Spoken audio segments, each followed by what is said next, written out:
Hello students, आज हम बात करने वाले हैं बायोमोलिक्यूल के सबसे इम्पॉर्टेंट टॉपिक जहां हमेशा नीट के क्वेश्चंस पूछे ही जाते हैं। एटलीस्ट 4 मार्क्स तो आपके पास फिक्स होंगे after watching this lecture. So point is, क्या है एंजाइम? तो पॉइंट नंबर 1, एंजाइम एक प्रकार का टर्शरी स्ट्रक्चर है प्रोटीन का। तो आप ये जानिए कि आपके पास 4 स्ट्रक्चर होते हैं, primary, secondary, tertiary and quaternary. तो enzyme is nothing but it is a tertiary structure of a protein. अब टर्शरी स्ट्रक्चर बायोलॉजिकली एक्टिव कर देती है प्रोटीन को for making a substrate to unto product, right? So मैंने क्या बोला, आपके पास एक एंजाइम है। ये एंजाइम कुछ भी नहीं है, ये है टर्शरी स्ट्रक्चर ऑफ प्रोटीन। अब ये tertiary structure of a protein क्या है? तो पहले देखते हैं what is primary structure of a protein. तो प्रोटीन कुछ नहीं होता है, अमाइनो एसिड्स का चेन होता है। तो ये जो आपको राउंड स्ट्रक्चर्स दिख रहे हैं वो अमाइनो एसिड्स हैं। तो बेटा पहला अमाइनो एसिड लेफ्ट साइड होता है जिसे एन टर्मिनल बोलते हैं, राइट साइड के अमाइनो एसिड को सी टर्मिनल बोलते हैं। तो ये इंडिविजुअल एक अमाइनो एसिड है। तो अमाइनो एसिड अगर लाइनियर चेन में है तो आप इसे पॉलीपेप्टाइड बोल सकते हैं। तो लाइनियर पॉलीपेप्टाइड, बहुत सारे पेप्टाइड बॉन्ड है। अब देखिए बेटा, एक अमाइनो एसिड दूसरे अमाइनो एसिड को पेप्टाइड बॉन्ड से जुड़ता है। तो पी फॉर प्रोटीन, प्रोटीन के अंदर क्या होते हैं? Amino acid. एक अमाइनो एसिड दूसरे अमाइनो एसिड को पेप्टाइड बॉन्ड से बनती है। तो पेप्टाइड बॉन्ड इज देयर, क्योंकि बहुत सारे पेप्टाइड बॉन्ड है, इसे पॉलीपेप्टाइड भी कह सकते हैं। तो प्रोटीन कुछ भी नहीं है, ये एक पॉलीपेप्टाइड चेन है। क्लियर? नाउ बेटा, अब यही एन और सी टर्मिनल लाइनियर ना होके, अब देखिए इसको एन और सी आप ऐसे कह सकते हैं, राइट? एन और C. Clear? Now this is a linear chain but this is the primary structure. अब होता क्या है कि यही अगर एन और C terminal in a sheet manner जम जाए या आपके ये हेलिकल स्ट्रक्चर में आ जाए, this is N, this is C, तो आप इसे सेकेंडरी स्ट्रक्चर कहते हैं। अब बेटा, अब यही मॉलिक्यूल, दिस इज एन, अब एन जो है वो कुछ ऐसा हो जाए और बाद में यहाँ पे सी आ जाए, तो ये क्या कहते हैं? वूल शेप, मतलब ये लाइक है ना वूल, अगर ये राउंडेड हो जाए तो इसे आप टर्शरी स्ट्रक्चर कहते हैं। तो ये एन और सी टर्मिनल है, एक ही पॉलीपेप्टाइड है, लेकिन अब इसने कैसी राउंडिंग कर ली है, तो this is called as tertiary structure. And अगर हम टर्शरी स्ट्रक्चर को थोड़ा सा डिटेल में देखें तो अब आपको काफी चीजें क्लियर हो जाएंगे। तो enzymes are nothing but it is tertiary protein. Tertiary protein, protein भी बहुत टाइप के होते हैं, तो tertiary protein is called as the enzymes. अब देखिए बेटा, अगर मैं एक एंजाइम को पकड़ती हूँ तो ये हो गया एन और ये हो गया सी। तो अब जब ये राउंड बनाती है तो यहाँ पे एक चीज प्रोड्यूस होती है जिसे आप कहते हैं एक्टिव साइट। Active site. और बेटा अगर एंजाइम के पास एक और साइट हो जिसे कहते हैं एलोस्टेरिक साइट, जो कि हमेशा कंपल्सन नहीं है, it is not a compulsion to have a enzyme always a allosteric site. एक एंजाइम के पास एक्टिव साइट कंपल्सरी होता है, लेकिन कुछ एंजाइम्स के पास रेदर देन एक्टिव साइट कुछ और भी प्रेजेंट है जिसे एलोस्टेरिक साइट कहते हैं। एलोस्टेरिक साइट पे अगर प्रेजेंट है, एलोस्टेरिक साइट अगर प्रेजेंट है तो वो एंजाइम एलोस्टेरिक एंजाइम भी कहलाता है। तो एक्टिव साइट तो है ही, अगर एलोस्टेरिक साइट है तो वो एंजाइम एलोस्टेरिक एंजाइम होता है। पहले समझते हैं कि एक्टिव साइट क्या है। तो active site is a site which have 2 further places. One is called as, इस एक्टिव साइट में 2 फर्दर प्लेस है। What is that? One is called as binding site. This is called as binding site. Another is called as catalytic site. One is called as binding site और catalytic. तो active site वो site है जहाँ पे substrate आके लगता है। क्या लगता है? सबस्ट्रेट आके लगता है. What is a substrate? Any molecule which is going to convert into product is called as substrate after the reaction. Okay, so substrate कोई भी मॉलिक्यूल हो सकता है जो कि प्रोडक्ट में आफ्टर रिएक्शन कन्वर्ट होगा. अब बेटा सबस्ट्रेट के पास उनके फंक्शनल ग्रुप होते हैं. अगर वो फंक्शनल ग्रुप मैच कर जाता है आपके बाइंडिंग साइट से तो सबस्ट्रेट अलाउ होता है. तो substrate bind with functional group over binding site. तो बाइंडिंग साइट वो साइट है जहां पे सबस्ट्रेट लगता है. Now what is a catalytic site? तो कैटालाइटिक साइट वो साइट होता है, कैटालाइटिक साइट वो साइट है, कैटालाइटिक साइट वो साइट है जो कि रिड्यूस करती है, रिड्यूस एक्टिवेशन एनर्जी. ये वो साइट है जो एनर्जी, एक्टिवेशन एनर्जी को रिड्यूस करती है. तो catalytic site is responsible to reduce the catalytic, I mean it is that site which reduce the activation energy for the reaction to occur. मतलब अब ध्यान से सुनिएगा, एक्टिव साइट वो साइट है जहां पे सबस्ट्रेट लगेगी और यहाँ पे रिएक्शन होगा और सबस्ट्रेट अब प्रोडक्ट में कन्वर्ट होगे.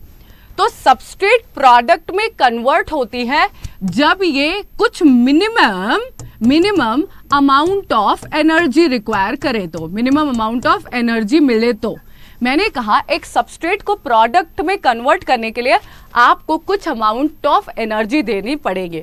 सपोज पहले सबस्ट्रेट जब प्रोडक्ट में कन्वर्ट हो रहा था तो वो 1000 जूल एनर्जी ले रहा था, लेकिन जैसे ही कैटालाइटिक साइट आ जाएगी मात्र 10 जूल में रिएक्शन हो जाएगा.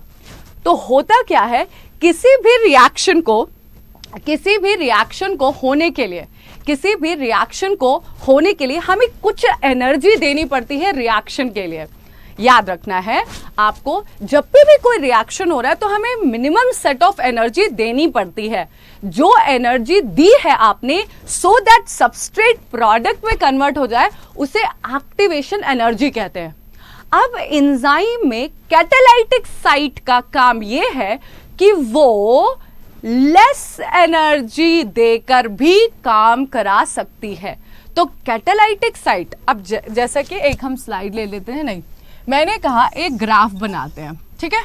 ये है पोटेंशियल एनर्जी, ये है पोटेंशियल एनर्जी और ये क्या है, रेट ऑफ रिएक्शन. हमने कहा कि एक सबस्ट्रेट है, इस सबस्ट्रेट ने बहुत एनर्जी लिया तब जाके प्रोडक्ट में कन्वर्ट हुआ. एक सबस्ट्रेट था ए और बी, अब ये प्रोडक्ट सी में कन्वर्ट हो रहा है जब इसने इतनी सारी एनर्जी लिया. यहीं पे अब क्या हो रहा है कि एक सबस्ट्रेट है जिसने बहुत कम एनर्जी ली और वो प्रोडक्ट में कन्वर्ट हो गया सी. तो अभी यहाँ पे ए डैश बी डैश, ये न्यू सबस्ट्रेट था, इसने एकदम छोटी सी एनर्जी लिया. ये जो है ये एक्टिवेशन एनर्जी है, छोटी सी एनर्जी लिया बट प्रोडक्ट में कन्वर्ट हो गए. तो अब देखिए ये तभी पॉसिबल है जब हम एंजाइम देते हैं. तो एंजाइम का काम क्या है, किसी भी सबस्ट्रेट को जल्दी से प्रोडक्ट में कन्वर्ट करना. ये कब पॉसिबल है, जब हम छोटी सी एनर्जी देते हैं. तो अब छोटी एनर्जी दिया, फिर क्या हुआ, जल्दी से सबस्ट्रेट प्रोडक्ट में कन्वर्ट हो गया. अब क्या नॉर्मली क्या होता है, बिना एंजाइम के कोई भी सबस्ट्रेट बहुत ज्यादा एनर्जी का वेट करेगा तब प्रोडक्ट में कन्वर्ट होगा. एंजाइम का काम है छोटी सी एनर्जी में, ज्यादा वेट नहीं करना, छोटी सी एनर्जी में ही सबस्ट्रेट को प्रोडक्ट में कन्वर्ट कर देना. सो एंजाइम के पास एक कैटालाइटिक साइट है जो यही काम करती है. कैटालाइटिक साइट का काम ही है लोअर द एक्टिवेशन एनर्जी. इस सबस्ट्रेट को प्रोडक्ट में कन्वर्ट होने के लिए 1000 जूल एनर्जी लग रही थी बिना एंजाइम.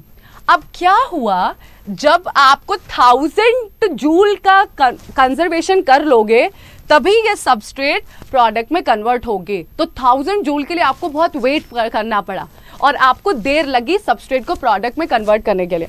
बट बेटा जब आपने एंजाइम का यूज किया तो क्या हुआ, सिर्फ 10 जूल की ही जरूरत पड़ी आपको. 10 जूल में ही क्या हो गया, एंजाइम के हेल्प से 10 जूल में ही सबस्ट्रेट प्रोडक्ट में कन्वर्ट हो गया, मींस हमें लेस एनर्जी की रिक्वायरमेंट हुई, हमें बहुत कम एक्टिवेशन की एनर्जी की रिक्वायरमेंट हुई और प्रोडक्ट में कन्वर्जन हो गया. So what is the work of enzyme?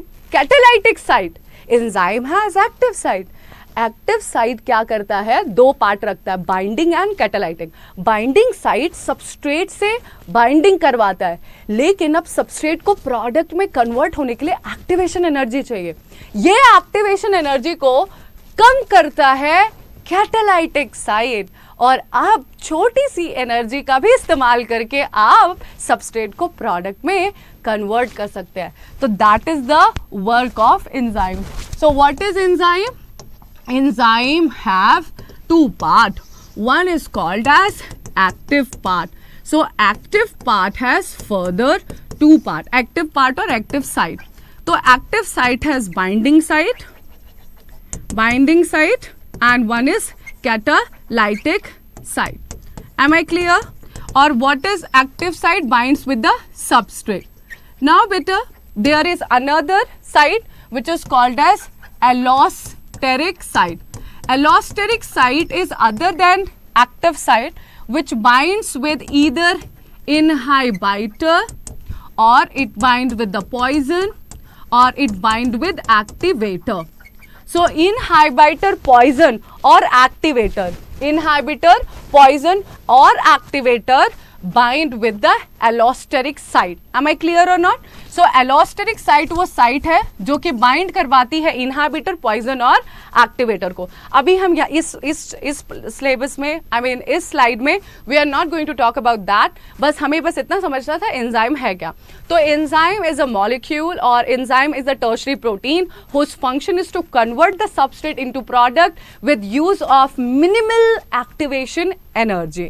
Is it clear? Now बेटा, the point is, अगर हम अभी कोफैक्टर टॉपिक की बात करें, एनसीईआरटी में आपके पास अभी कोफैक्टर का पॉइंट आता है. कोफैक्टर से क्वेश्चंस आते ही आते हैं. तो अभी हमें बात करनी है समथिंग अबाउट कोफैक्टर्स. अब क्या है cofactor? Now cofactors are nothing but it is something non protein part of enzyme. Non protein part of enzyme. Ma'am अभी ये सब क्या कह रहे हो आप? अब ध्यान से सुनिए बेटा, ध्यान से टॉपिक को सुनिए. मैंने कहा आपके पास है कोफैक्टर. अब ये कोफैक्टर कुछ भी नहीं है. अब आपको समझना है पहले होलो एंजाइम. होलो एंजाइम का मतलब कंप्लीट एंजाइम. होलो एंजाइम बनती है दो चीजों से. One is called as the protein part, okay, which is called as apoenzyme part. Another is called as non-protein part. Non-protein part is called as cofactor part. So जब cofactor और protein part called as apoenzyme, तब जाके आपके पास complete enzyme बनती है. Always remember, holo enzymes are active enzyme which can catalyze a reaction. They only can convert substrate into product. Not all enzyme can convert substrate into product. Only those enzyme which has protein plus non-protein part, which is called as holo enzyme, complete enzyme, active substrate to protein conversion enzyme is called as holo enzyme. Holo enzyme is made up of apoenzyme as well as cofactor. अब ये जो cofactor है ये आपको थोड़ा अच्छे से समझना पड़ेगा, क्योंकि यहीं पे आपका एनसीईआरटी क्वेश्चन पूछती है types of cofactor. So point number 1, what will happen ma'am if we will remove the cofactor? In the experiment we have found that अगर आप कोफैक्टर निकाल देते हैं तो कैटालाइटिक एक्टिविटी लॉस्ट हो जाती है एंजाइम की. एंजाइम सबस्ट्रेट को प्रोडक्ट में कन्वर्ट नहीं कर पाता. That's why the significance of cofactor कम. अगर कोफैक्टर है तभी वो एंजाइम सबस्ट्रेट को प्रोडक्ट में कन्वर्ट करता है. Am I clear? Without cofactor, enzyme has no catalytic activity. Now बेटा हम बात करेंगे कोफैक्टर की, एनसीईआरटी कोफैक्टर में। नाउ नीट में क्वेश्चन पूछ चुका है, what is holo enzyme. So holo enzyme लिखा है और फिर एडिशन ABCD डाल दिया है, तो आपको टिक करना था holo enzyme is nothing but addition of apo enzyme and cofactors. Clear. Now we are going to talk about cofactor. बेटा कोफैक्टर भी 3 टाइप के होते हैं। कोफैक्टर कितने टाइप की होती है? 3 टाइप की होती है। अब cofactor is decided on the basis of whether your binding is strong or loose or temporary. तो depending upon the binding of molecule with the apo enzyme, depending upon किस तरह की binding है non protein part की with the protein part, apo enzyme part. There are 3 type of cofactors. One is called as prosthetic group. One is called as prosthetic group. Another is called as coenzyme part of the group, coenzyme part. And the last is the metal ion group. So we have 3 type of cofactors. One is called as prosthetic group, one is called as coenzyme, and the last is called as metal ion. Now remember that prosthetic group are organic molecule, coenzymes are also organic, metal ions are just metal ions. Clear? Now organic, they both are organic and they are non-organic because they are metal, so they are non-organic. Now see, prosthetic group binds tightly with apo enzyme. अगर हम बात करें which type of binding they are having, so prosthetic group बहुत tightly bind होती है with the apo enzyme part. And अब आपसे पूछता है NCERT एग्जाम्पल। सो बेटा अगर हम बात करें what are the prosthetic group, तो आपके दिमाग में हीम आना चाहिए। तो heme is a prosthetic group for the enzyme called as peroxidase and catalase. So peroxidase और catalase एक एंजाइम है जिनकी एक्टिविटी लॉस्ट हो जाएगी अगर हीम प्रोस्थेटिक ग्रुप उनके पास नहीं है। Heme is a prosthetic group of the enzyme peroxidase and catalase. आपको बता दूं पेरोक्सीडेज और कैटालेस एंजाइम का काम है हाइड्रोजन परऑक्साइड को ऑक्सीजन एंड वाटर में ब्रेक करना। तो ये जो एंजाइम है इसका काम है वाटर को ऑक्सीजन एंड हाइड्रोजन परऑक्साइड को वाटर एंड ऑक्सीजन में ब्रेक करना। ये तभी पॉसिबल है जब इन एंजाइम के पास हीम ग्रुप टाइटली बाउंड हो। अगर हम हीम ग्रुप कोफैक्टर निकाल लेते हैं तो ये एंजाइम्स इनएक्टिव हो जाते हैं। That shows that cofactors really play a crucial role in the enzyme activity. Now बेटा कोएंजाइम एक ऑर्गेनिक मॉलिक्यूल है जो तभी बाइंड होते हैं एंजाइम से जब एंजाइम को सबस्ट्रेट से प्रोडक्ट में कन्वर्ट करना है। यहां पे prosthetic group permanent tightly bind होते हैं with the enzyme, but in the case of coenzyme they are having temporary binding, means the binding is transient. The binding is transient means जब तक reaction हो रहा है तभी तक कोएंजाइम बाइंड करता है with the substrate or with the apoenzyme. Apoenzyme means the protein part of enzyme will bind with the coenzyme only transiently, जब तक कि रिएक्शन हो रहा है, not permanently, not tightly. Clear? तो बेटा what are the example of coenzyme? तो coenzyme का सबसे बढ़िया एग्जाम्पल है nicotinamide adenine dinucleotide, NAD. Clear? What is NAD? I'll explain again. Okay. So बेटा आप सोचिए, आपके पास मैं पहले पेन चेंज करूंगी या आपके पास होता है NAD molecule. NAD is nicotinamide adenine dinucleotide, nicotinamide adenine dinucleotide.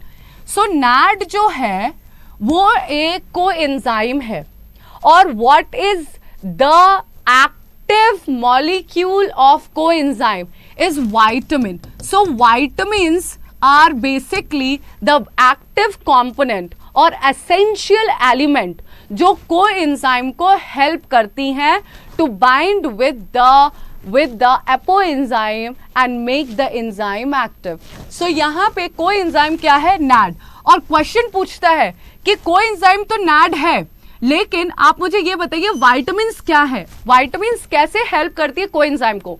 तो बेटा कोएंजाइम के पास जो एसेंशियल एलिमेंट है, जो कोएंजाइम को हेल्प करती है एपोएंजाइम के साथ बाइंड करने के लिए, उसे आप कहते हैं विटामिन्स। सो जनरली कोएंजाइम्स के पास जो एक्टिव मॉलिक्यूल है वो विटामिन्स होते हैं। तो NAD और NADPH, जो भी आप NADP बोल सकते हैं, तो निकोटिनामाइड एडेनाइन फॉस्फेट और या NAD सिंपल, इनके पास एक एक्टिव मॉलिक्यूल है जिसे आप कहेंगे विटामिन्स, जो कि हेल्प करते हैं कोएंजाइम्स को जाके एपोएंजाइम के साथ बाइंड करने के लिए। So the NAD and vitamins, you can write the example of coenzyme. ये टेम्परेली बाइंड करते हैं और बहुत ट्रांजिएंट इनकी बाइंडिंग होती है, टाइटली तो बिल्कुल बाइंड नहीं करते हैं। नाउ बेटा when it's comes to the metal ion, तो हम एक बात करते हैं जिंक। तो जिंक एक मेटल आयन है, जिंक एक मेटल आयन है जो कि बाइंड करता है एंजाइम कार्बोक्सी पेप्टाइडेज और carbonic anhydrase, you can write any enzyme. तो अगर मैं अभी एक बात करती हूँ कार्बोनिक एनहाइड्रेज, तो carbonic anhydrase, carboxy peptidase, anything you can write.